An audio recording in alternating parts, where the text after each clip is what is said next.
like different nachos. Hello, you're listening to the Nerd Edification Hour on Alternation Radio. What's up? I'm Caleb. And I'm Jeremy. And if you don't know what this show is, well, we're a bunch of nerds who talk about the nerdy news of the past week. So that's more of what a we duo do. right now. Yeah, Rachel has stepped out real quick. She will be right back. And so what's going on today? Well, we're going to be talking about your TV and movie stuff, of course. And then after that, we'll be talking about your Nintendo news, inevitably. And then we got video game news after that. And then after that, we got your nerd vocab and your technology news. So it's going to be a good, fun show, hopefully. And hopefully I won't get my allergy attack in the middle of the show, which would be, very helpful. And I brought my precious scarf again, like I always do. Things have happened. Precious scarf. Yes, ton of things have happened. Jeremy, what's a bit of sad news? Rachel would probably be here to talk about it, but she had to step out, so sucks to be her. This is one that I enjoy as much as well. Basically, it's a sad day for science. Surprise announcements from Discovery Communications today revealed after 248 episodes, 2,950 experiments, 1,050 myths, and 900 explosions. That's the important part. The final season of Mythbusters will air on January 26, 2016. Hosts Adam Savage and Jamie Heineman are calling it quits after 14 years of putting their bodies on the line for science, nerdery, and knowledge. I'm not sure nerdery is a word. It is now. Yeah, there we go. We've used it. We'll use it a few more times, make it official. Nerdery. Making Mythbusters has fundamentally and irrevocably altered the way I think as a person, as an artist, and as a scientist, Savage said in a press release. I'm glad for the chance to say goodbye with some of the best television we've ever made. I will miss making this show. So basically, the final season of Mythbusters won't be a normal one. The duo wants to say goodbye with some of the biggest and most requested myths ever. Fans can help send off the show as well by using the hashtag MythYouGuys on Facebook, Twitter, and Instagram to suggest farewell myths and experiments. Adam and Jamie will also have their own personal goodbyes for fans, and to close out what is nothing less than the single most impactful science show on the last decade, Science Channel will air a mega marathon of every Mythbusters episode ever, in order. Wow. That's important, in order.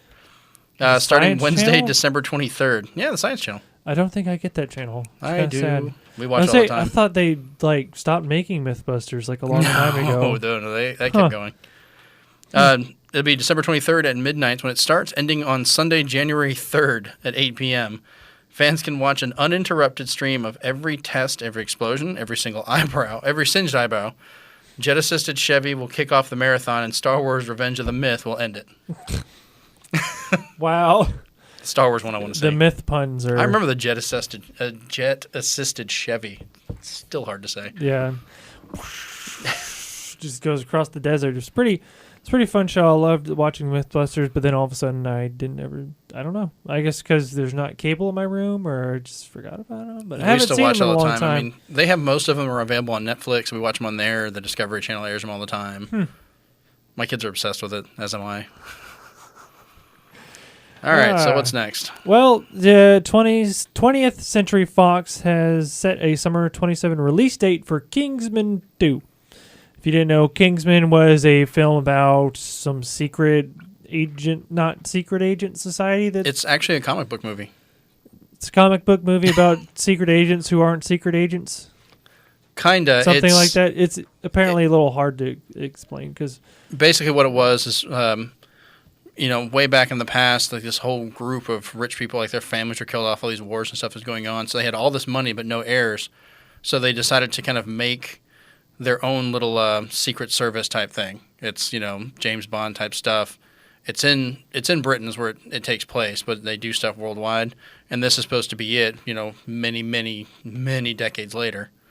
So interesting. But so earlier this year, Matthew Vaughn's? Okay. Vaughn's adaptation of the Mark Miller / Dave Gibbons. I was getting there. Graphic novel Kingsman, The Secret Service became a surprise hit for 20th Century Fox, grossing $128 million domestically and another $285 million overseas. It also kicked off what would be a year filled with spy thrillers and comedies. It wasn't long before a sequel was confirmed, with Vaughn thinking of directing it himself, and now we've learned that 20th Century Fox isn't going to wait that long to release a sequel, setting a June 16th, 2017 release date. So there you go. Yeah, it presumably brings back Taron Egerton's now fully trained secret agent from the first movie. So fun. So I enjoyed it. It's not for kids at all. No, but it was actually a lot of fun to watch. No, yeah, I've seen. Sadly, because Samuel Jackson was the villain in the first one, and he did a great job of that. A very weird lisp when he talked. It was on purpose, but it was just kind of funny. All right. It was a very weird wisp. So moving on to other, oddball older stuff, we've got the upcoming Power Rangers movie has found its Red Ranger in the form of newcomer DeCray Montgomery. The news was announced by the production's Twitter account and marks the second official casting to be announced. The first was Naomi Scott as the Pink Ranger, and actually to add to this, so you discovered. Well, you at least know about it. I didn't know about it till like this morning or something like that. Well, this says here the Black Ranger has been cast. It's Ludi Lin is the Black Ranger. He was in from Monster Hunt. You won't really see it, but picture. Yay. So. Can I be cast as the Green Ranger? I like green. He's zooming in on my phone, so we're just going to look at it. There he is. Right. That's the Black Ranger. Cool. And guess what? Rachel's back. Hi, Rachel. You been there the whole time? What's up? I am back. It lives. Dang it, she took Doc back. I forgot to bring mine, so I'm taking hers. I'll take the Mario. Yeah, you can take Mario. But I'm the engineer. Wow. I'm the 80s movies fan. So that's going to be... I was there. That's going to be it for the TV and movie news. Pretty much that was about it. I don't know. Do you want to take a break? Yeah, why not? All right. Well, since Rachel just got back, we're going to take a break now. Celebrate my return with some music. Yeah. Wow. Okay. Just make it all about you then. So we're allowed to be silly. Yes. We're allowed to be silly. So the song we're going to play during the break is from Ruby. And it's This Will Be the Day. It's like the first opening theme for Ruby, which is kind of significant because I think I need to double check. I don't know. It's supposed to be season 3 is supposed to be coming out real soon, probably today or something like that. For what? I don't know what he's talking about. I don't either. Why don't you guys know what you're talking about? All right. You didn't know what Soylent Green was. Yes, just tell that to the world. It's my shirt today. Yes, I'm going to tell the world. Why? You had no idea what my shirt meant. It's made of people. The shirt's made of people? The shirt's made of people? That's kind of gross. I don't know how that's even brings possible. up a quick discussion of Charlton Heston's shopping habits. There's an actual company now called Soylent. Yeah. Every time I see that, I get worried. I get worried too. All right. Anyway, so that's the song. And we'll be right back here. Gonna join us for lunch on the Nerd Edification Hour on Alternation Radio. And we are back here on the Nerd Edification Hour on Alternation Radio. I am Rachel. I have next to me Jeremy. And then in front of us, Caleb. What's up, Hi. everyone? The world and it's nice to meet you. Well, why don't we start out our next section here? Do the noise. With the most inevitable news ever. Do the because noise. it's Nintendo and it always happens. And we're going to be talking about Pikachu. Okay, there we go. Good. And we're going to get sued. You're not fired. Yeah. Cool. No, we're not going to get sued. But no, there is going to be a Pikachu plush that is going to soon be available to create at Build-A-Bear workshops across the globe. So pretty much what you've all been waiting for, to make your own Pikachu plush in a Build-A-Bear workshop. It's now happening. Wait, we're going to have stuffed, like, little plush Pokemon? That's unheard of. Yes. What? That aren't expensive as heck.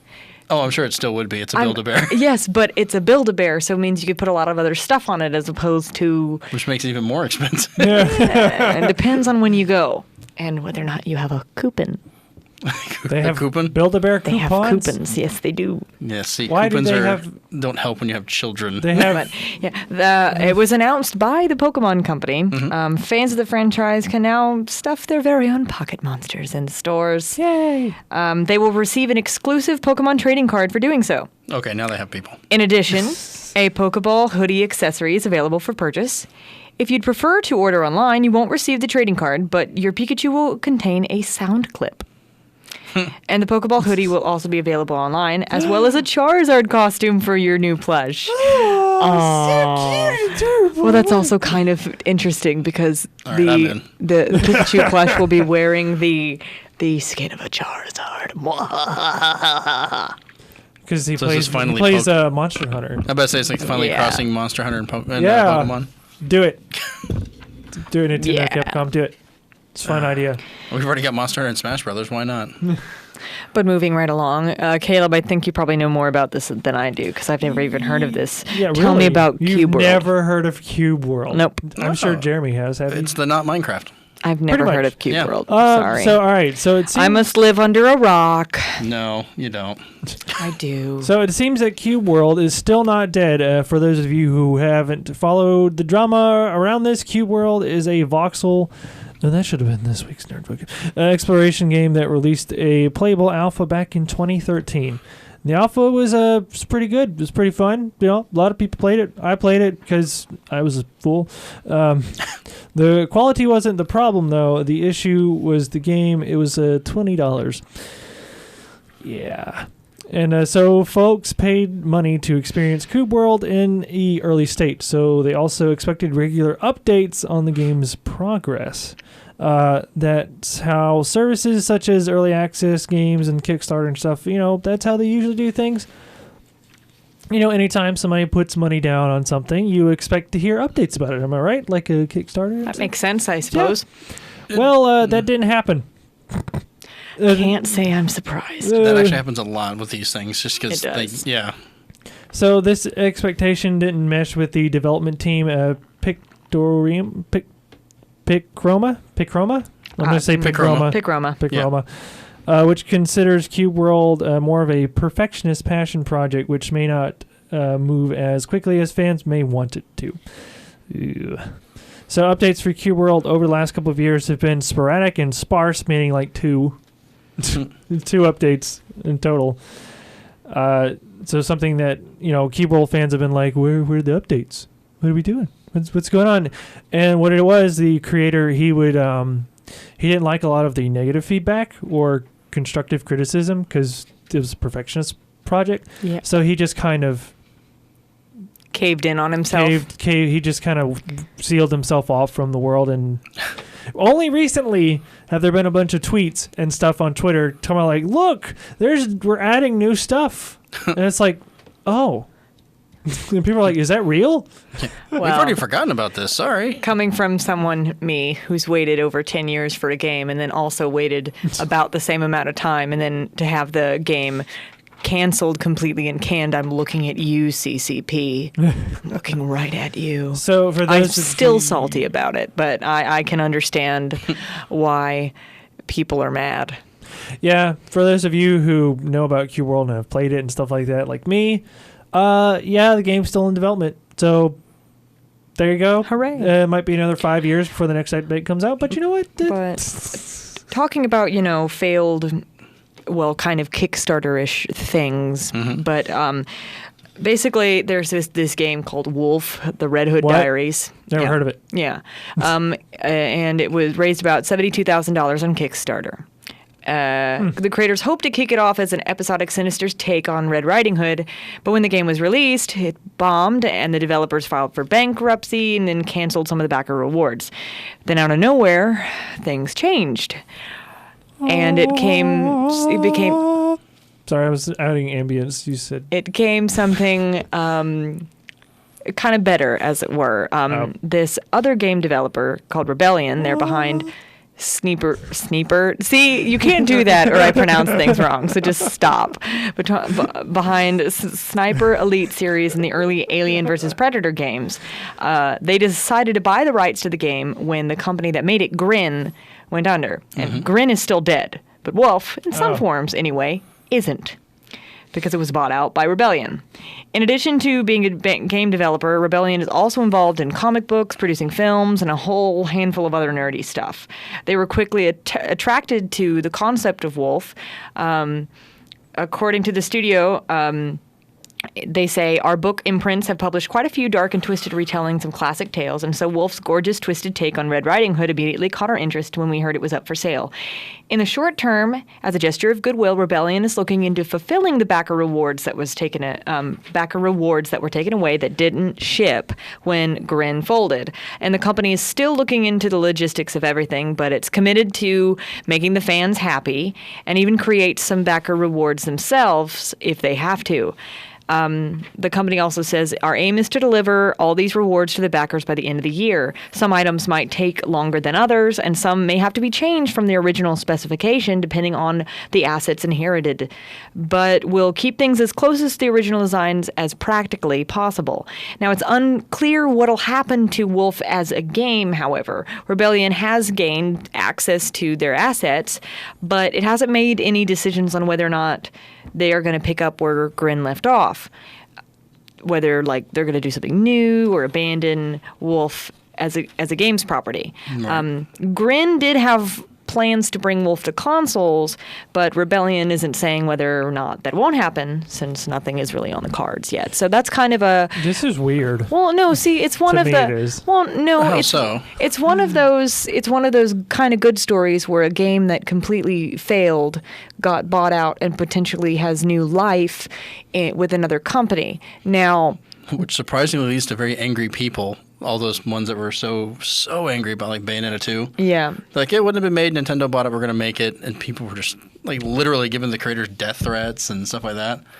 But yeah, this is one of the cases because I've backed things on Kickstarter and I've been burned by it as well.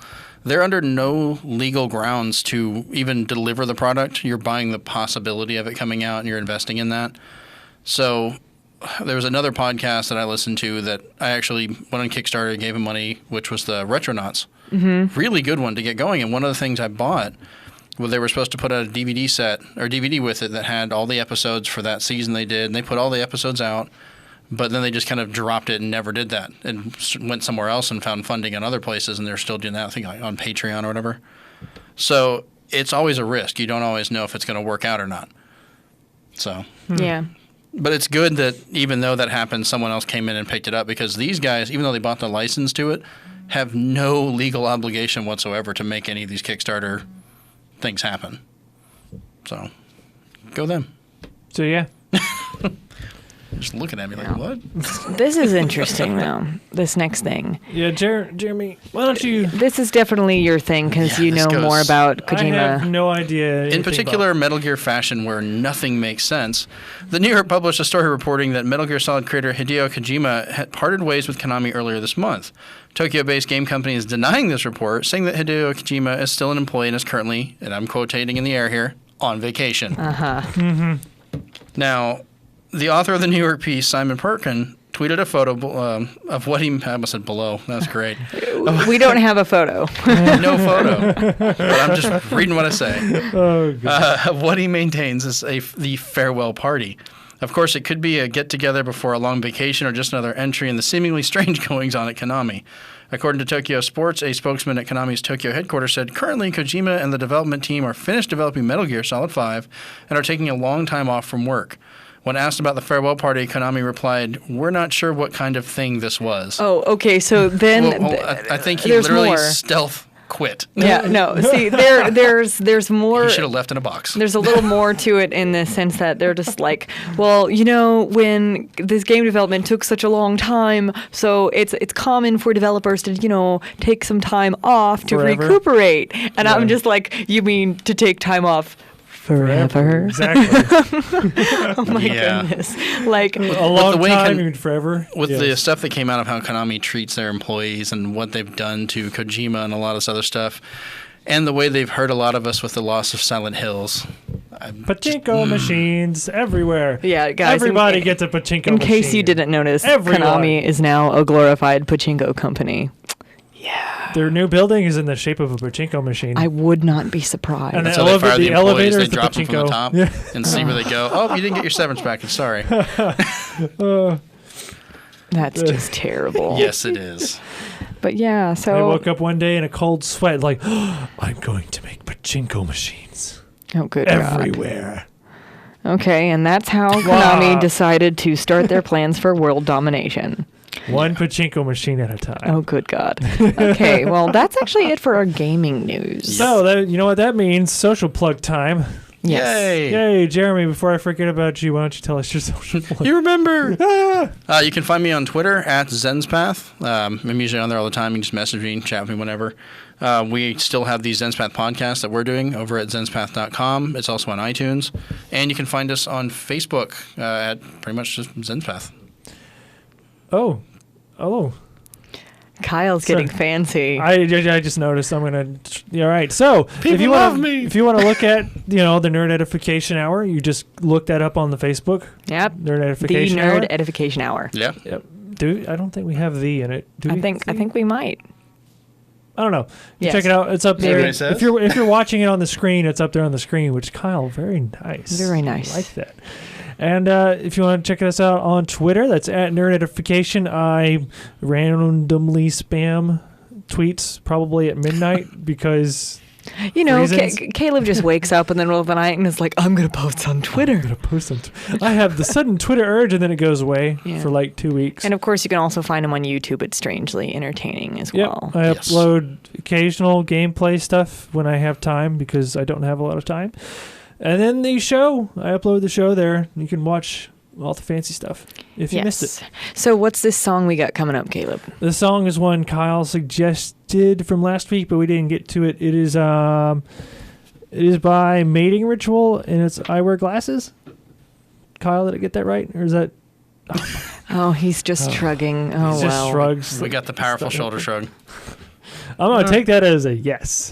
So... We'll be right back here on the Nerd Edification Hour on Alternation Radio. All right, and welcome back to the Nerd Edification Hour here on Alternation Radio. I am Jeremy, and to my left... I'm Rachel. I'm Caleb. And that guy. That guy. That guy. He just looked at me. The one guy who's at the board and does all the stuff, yeah. Oh, yeah, the host. Yeah. Oh, yeah. So what's our nerd vocab today, Jeremy? All right, having a bit of a change-up, so I'm using the phone. Wop, wop, wop. It is voxel. In computer-based modeling or graphic simulation, each of an array of elements of volume that constitute a notational three-dimensional space, especially each of an array of discrete elements into which a representation of a three-dimensional object is divided. So in layman's terms... It's not a pixel, it's a different shape. Okay. This is the alternate to doing 3D modeling versus what became popular of polygons. The voxels are kind of a weird little space for it. 3D.Game Hero on the PlayStation 3 is probably the best use of voxels I've seen in a game. That whole thing was made of voxels. That's wonderful. Yes. So great. We're getting into our science and tech news right here. Yeah. And at the end, we're going to have some special news. Special bonus news. Not like part of this section, probably. But no, I just it wanted totally to, doesn't match. We're going to have some special news. Yeah. Rachel wants to preview that. But right now, we're going to talk about Tesla. Yeah, good old Nikolai. Yeah, for months now, Tesla has been saying that their cars would soon pick up a whole new trick, autopilot. Now, let's not to say that their reviews on their cars are very good right now. They're actually really bad for a $100,000 car. They're not good reviews. What did they not go over? That's an emerging market. Like they're below a Kia. And Kia's pretty low on the ratings board. As long as when I push on the pedals, they do what they're supposed to do, I'm good. And air conditioning. Apparently, they have a whole host of problems. Ooh. Like I said, it's an emerging technology to kind of get that going. So as they build it up and go, it'll get better. So later this week, as in today, the 23rd, the first of those features that they have talked about is going to hit Tesla's fleet. And apparently whoever wrote this article has already taken them for a spin. So lucky guy or lady. They basically went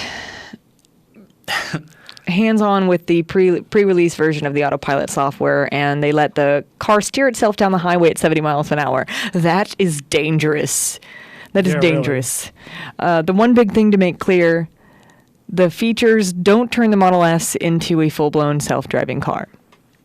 You won't be punching in your destination and laying back for a nap. Instead, these features are meant more to make your long highway commutes less painful. Elon Musk says he sees full automation coming within about 3 years, but this is just the first big step. So what can it do now? So basically, once you're on the highway, an auto steering feature can maintain your speed, keep an appropriate distance for the cars around you, and keep in your lane, even around big bends and turns. It doesn't just let out a loud beep when you start to drift out of your lane. It physically controls your wheel. It'll also change lanes for you. Just pop on your turn signal, loosen your grip on the wheel, and it'll merge over as soon as the way is clear. The auto steer features will work on city streets, but given that the car currently doesn't recognize things like stoplights, it's not advised. You'd be taking over manually every few seconds or, blasting through stop signs. Tesla is being pretty careful to caution that the features are really meant for the highway only right now. So basically, it's a really super, super, super, super advanced cruise control. Yes, basically. So I think it's cool. I think it's cool, but honestly, to get full autopilot functions, you'd have to be able to program the computer system that controls the autopilot with all of the roads in existence in the United States of America and beyond GPS, when they make it. Well, let's say GPS is the major part of that. That's what Google uses for it. And as for the stoplights and things like that, and it have to constantly be updated you because can send a signal from the stoplights. Because you're tied into a network. As long as it knows the location and it can talk to the network, it can tell what the lights are. Right. A lot of the cameras can see, stop signs, things like that have particular shapes and colors that are determined for those. Not just for us to recognize it, but now they can use it for the systems to recognize for manual uses. But I know it's going to have to constantly update itself because even Google Maps is wrong sometimes. It is. But I know a certain fear is that hackers will eventually take over all that once it gets all connected to one network and stuff like that. Well, let me tell you a secret that's not so secret, Caleb. Hackers can really they'll figure out how to hack into anything if they really want to. That's why I'm saying it's a certain fear. Well, technology needs to advance. We can't just constantly live in the fear of, someone could do something bad with it. Well, they could also do something good. Yeah. You've seen these people that they're riding a motorcycle, someone tries to change lanes, they get hit because they didn't see them or something happens. Well, if the car's looking and it can determine exactly what's around you and do it when it's safe, how many people could that save because it just did it for you? Well, I'm just saying motorcycles maybe shouldn't be in one motorcycle gang and then surround a car, specifically my car. I'm just talking about just general people. I'm trying to turn and I have my blinker on and they all surround me and then I try to get over and then they yell at me telling me I have got my license off the back of a cereal box. I'm just like, look, you guys were surrounding me. Well, not all bikers are cut from the same cloth. Some of them are not just saying.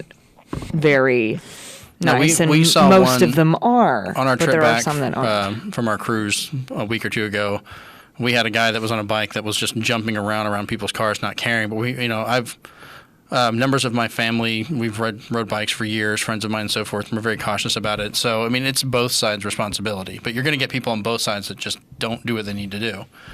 And this could actually help protect from that as well. Because if you want to turn, you don't just do it and go. If you want to switch lanes, you hit the blinker, it detects and makes sure there's nothing there. So if someone tries to go in, it'll stop and go from there. And, and if it's clear, it'll let you go ahead and pass. So it can actually help out. And that's just one little thing. They were also showing it'll do parallel parking for you. Oh, yeah. So great. Yeah, I actually had to learn that. So. I know how to do it. Okay. I'm just not very good. Yeah. All right, wait, a little bit. I just remembered, this is a bit off topic, but do you remember earlier I was talking about Ruby? Yes. RWBY? Yes. Well, apparently the third season is going to be premiering tomorrow, Saturday, the October 24th. And where can people find it? They can look on roosterteeth.com. There you go. The videos. It'll probably be on YouTube a little later. Hooray. So there you go. Yeah, I'm excited.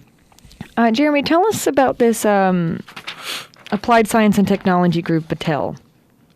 All right. So developed by the Ohio-based Applied Science and Technology Group, Battelle, as you said, the inaptly named Drone Defender system promises to render drones inoperable mid-flight without compromising safety or risking collateral damage. Wow. Which, it's going to be kind of interesting. The Drone Defender looks like a weapon Sigourney Weaver might use to do battle with an acid-spewing alien, but in reality utilizes a harmless direct energy pulse to disrupt the radio frequencies controlling a drone's flight.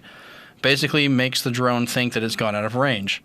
Battelle Senior Research Dan Stam told Motherboard, with the proper safety protocols enabled, you won't even experience the evil pleasures that come with watching another person's drone hurtle inescapably towards the Earth. Ah, yes. My favorite weekend activity. Oh, I'm kidding. Ideally, the drone will follow one of 3 default commands, according to Stam. It'll either hover in position until the pilot can regain control link. It lands so the pilot can recover it physically or returns to its point of origin. Cool. Because a lot of those, they have safety nets built into them. We're like, okay, I've gone out of range. This is my GPS location to go back to, or I'm going to sit here till you get to me, or my battery dies. Yeah, right. not to mention because people have pretty much abused the use of drones very recently, just in this past year, like with the White House drone thing. Yeah. And then somebody else strapping a gun to a drone and flying it around the forest. Yeah, no. So, yeah, a bunch of regulations have been happening with the drones, and I don't know how that's going to affect the college, because I know the digital media program has a bunch of drones. Well, it's still going to require registration. Yeah. Any of them that are owned and operated, someone's going to have to be registered and licensed with it, and they might require something extra for the people using them. Yep, and because I'm looking at getting one. Right, and they can only occupy a certain airspace up to a certain height due to, like, planes, helicopters, and military stuff too, as well. Since we have a lot of military. Do you think we're not too far from a Navy base? We're not. Right No, we're or an Air Force base. So. No, and also we're not far from an Air Force base, like you just said. So there's restrictions on that, and I'm guessing with all this new stuff going on, there's probably going to be changes to that too. I don't know. Plus, now that the law enforcement are going to have the drone guns, pretty much, they're just going to beep, and they're just going to drop. Yeah. So that's pretty cool. Yeah. Drones. Yeah, Who knew? Instead of hoverboards, we have drones. No, we have hoverboards. Well, okay. Almost. We have Lexus one. The hoverboard. That thing is impressive. Well, like I said, almost. It's not a magnet, though. It is. Well, it's a superconducting material that's cooled with nitrogen, liquid nitrogen. Yeah. But it actually works. That's what's great. Yeah. Have you tried it? Well, no, I don't have that much money. Well, like I said, it's not exactly what we're hoping for, but it's close. So. All right. Caleb, tell us about this App Store dealio. I love talking about App Store. All right. So hundreds of iOS apps have been pulled from the App Store, as they should be. Following a report that a group of applications were extracting users' personally identifiable items. Wow, that's a weird... Personally identifiable information. There we go. Thank you, Jeremy. I'm running on a couple hours sleep. The pulled apps had been using a software development kit from a Chinese company. Of course, it's China. Yumi? I'm going to say Yumi. Probably which, Yumi. Which access the personal information through private APIs. Information collected included email address associated with users' Apple's ID. Develop device and peripheral serial numbers. Yep. And a list of apps installed on their devices. According to a report released by analytics service SourceDNA and reported on by TechCrunch. For some time, Yumi has apparently been testing what sort of information gathering features it can get through Apple's app review process. Why would you even think that's a good idea? I don't know. Why would they even think? I mean, that's a lot of information getting out people's handsets, pretty much, because what they did, instead of just making these applications and getting people to download it, they made a platform that people can make applications, and every one they made automatically included all the tools they needed. Yep. So that's evil. So SourceDNA identified 256 apps with a combined download total of 1 million. Yep. That used a version of Yumi SDK that violated users' privacy. Most of the app's developers are based in China, of course. Through SourceDNA says it's possible that the developers themselves may have been unaware of what the SDK was doing, and the user information was uploaded to Yumi's own servers. That's a big no. Shame. Yeah, because the software development kits, a lot of them, they may not understand exactly what it's doing for that because they're just making an application with what tools they have and putting it out there. So, I know I'm talking about. Okay, so. I don't know if this will bore anybody, but basically what I'm learning right now in jQuery, which is like JavaScript, which is a programming web-based language, You basically use a bunch of templates and what they call plugins, where people make plugins and you just grab them and you insert them. Yep. There you go. That's basically what. I want this feature. We'll add it in. Yeah. Hey, I want a shopping cart. Look, there's a shopping cart little kind of plugin. I can just use that and change a couple features to make it my own. So not my own, but more personally designed. Right. So. All right. Google has announced, and this just floors me. It just floors me. Oh my gosh, this thing! I don't even. Well, there's a little bit more to it than. After reading through this a few times, I'm realizing it's not exactly as it seems. Yeah, it's not as bad as everyone's wondering. Google has announced it will be launching a new subscription service for YouTube users called YouTube Red. Now, I already have a problem with the name. It sounds a little too similar to something else. What, like the Red trailers? No. No, not inappropriate. We'll talk about that later. Yeah, we'll then. Oh, okay. This new subscription service will provide ad-free streaming for $9.99 a month, putting it on the same playing field as Netflix's standard HD streaming plan. Yeah, we'll see about that. Okay, yeah. In addition to ad-free streaming, the service will also enable users to save videos and watch them offline via their smart device, which you can really do anyway, but I can put it on my watch later list. Well, they've been pretty good about blocking more and more of those. Now people can just instead of fighting with it, having to keep finding different ways to do it and possibly exposing themselves to what they download. Exactly. Yeah. A new app called YouTube Music will be coming as well and will be cross-compatible with Google Play Music. The eye roll is so strong in this one. Several original series are also coming for Red subscribers, including Scared PewDiePie and I Am Tobuscus. Now, I wonder who those people are. I don't know. The first one, the second, I really don't. Well, of course, my first response to this was Markiplier would never do this. My second response to this is these are going to be entirely separate series that are subscription-based outside of their normal channels. Right. They're not going to be the channels themselves for Toby Games, Tobuscus, and PewDiePie, all that kind of stuff, are not going to be just available on subscription. It's just those new ones that are named, unless they decide to change things, in which case that would be terrible. Not that I watch any of them anymore. So is this, as it said before, it's going to be like Netflix? Like Netflix. That's weird. Yeah. Why? Okay. I don't know. The first wave of exclusive content will be debuting in January. YouTube Red is set to go live next Wednesday, October 28th in the U.S., and Google plans to expand the service to other territories in the coming year. If you'd like to try out the service free of charge, woohoo, YouTube is offering a 1-month trial on launch day. So do you think we could sign up for it, like our show, and be like, hey, look, here's the notification, our show, you can go subscribe, and you get all the different stuff, and look, okay. You could do a side part to it. The problem is some of them were saying that if they were active on this, then other users, their videos could be set to private, so it might actually block some of your other content from being seen. Right. So you can't have it one way or the other. You have to be this or that. Exactly. You'd have to create a whole new sub-channel for it or something like that. Which that leads to a whole nightmare as well. Exactly. Yeah. Yeah. It makes it, and also then the only people who would be able to view our content would be those on YouTube Red. Exactly. Which No. And here's where Jeremy and I veto you so hard. Yeah, who'd get to keep the money anyways? Do we still get a panel? Do we still have a panel? That's my goodness. It's my dream. Caleb just quit where your head. Oh my God. Never. Okay, so let's take a quick break, play a song or something. Let's see. And then we'll have your bonus news. Yes, bonus news. Special. That was just announced last night / today. So the song I'm going to play as we take a quick little break here is the Kefka theme. Ooh, always good. Final Fantasy, what was it, 6? Don't look at me. Jeremy? Should be. Okay, cool. Awesome, got it right. And we'll be right back here on the Nerd Edification Hour on Alternation Radio. And we're back here on the Nerd Edification Hour on Alternation Radio. I'm Caleb. And I'm Rachel. And I'm Jeremy. And now Rachel has very important news brought to you from on high called the Internet. Yes. It's a series of tubes. It was kind of announced last night, confirmed this morning via... Confirmed. You have to say confirmed. No. Yes. No. Do it. No. Do it or you're fired. You can't fire me. Oh my God. Announced via Pottermore, and people know what that is, of course.